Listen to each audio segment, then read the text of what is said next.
Hi everyone, in this lecture we are going to talk about HTML anchors. HTML anchor elements allow users to link one page to the other page or reference resources on other pages.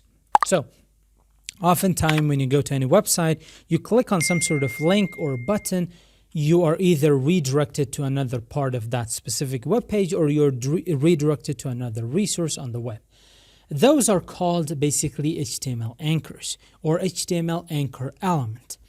Now, the HTML anchor element is going to have one specific attribute, which is going to be default with that, so you cannot use it with that specific attribute. And that is going to be the Href attribute. The Href attribute basically tells you if the user clicks on that link, where the user will be taken or where the user will be redirected to. So anchor elements are created using A, very simple. When you click on it, you can see that immediately you have an Href attribute. Now, whatever you provide within this Href attribute, it is going to be the address to where the user will be redirected. For example, we have two different kinds of URLs. We have an absolute URL and we have a relative URL. So I'm going to basically comment these out. First, let's take a look at an example of an absolute URL. URL stands for Universal Resource Locator. Basically, if you find any other resource on the web, it is a URL. And I'm going to provide you with google.com and I'm going to say Google. So if I just save that, you're going to see this link is created. If I go ahead and if I zoom in, just to show you something interesting, when you hover on this element, hovering means if you mouse over it, but you do not click on it.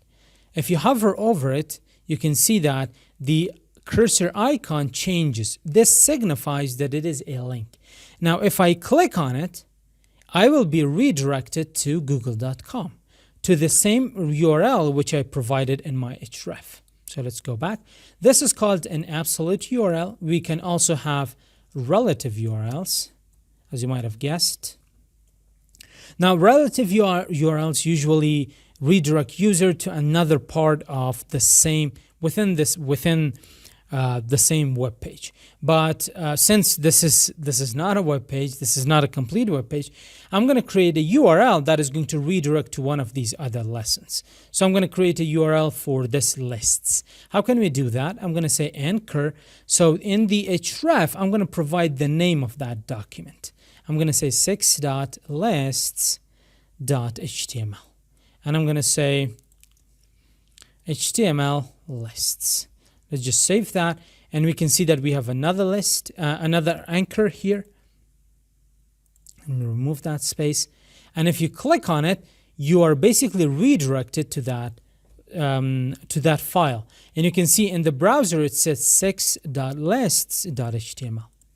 Now let's take a look at the Href attribute a little bit closer. The Href attribute, I'm going to zoom in for this a little bit. Now the Href attribute, the name of this attribute is Href, and the value for that could be any resource that you want to provide for your user, either relative or absolute URL. Now, oftentimes what happens is I'm going to comment out this relative URL. When you comment it out, you're not going to see that within your web page. And I'm going to open this with live server again. Now, oftentimes what you want is you don't want your users to be redirected to another website, and you don't want your users to basically lose track of your own website. So when they come and visit your website, any external resources that you provide to them, you want those resources to be opened in a new tab. You don't want it to be open within your own website. That way the users will be distracted from your website and they're going to go and browse whatever resource you have provided them with. So I'm going to copy that and I'm going to comment that one as well. I'm going to come down here. Now there is another attribute that this anchor element has that allows you to do exactly that. So if you want to create more than one attribute, again, attributes, they are created within the opening tag of any HTML element. You cannot provide it within the closing tag. So if you want to provide another attribute, just provide an empty space. That's it. That's going to create another attribute for you. The attribute name is going to be target, and the value for that is going to be underscore blank. So the target is going to be blank. It is going to create a blank web page or a blank tab. When you save that, you can see this is the Google. I'm going to call it, what should I call it?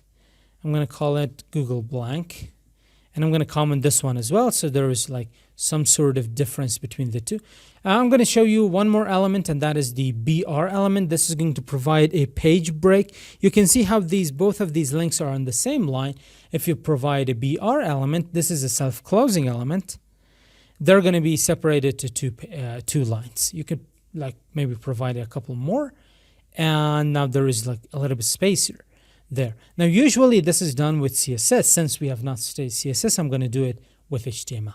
So if the user clicks on the first Google, the Google is going to be opened up within my web page. But if the user clicks on the second Google, it is going to be opened up in another web page. So the user will never be distracted from your website, which is good for traffic conversion. That's it for this lecture. See you in the next one.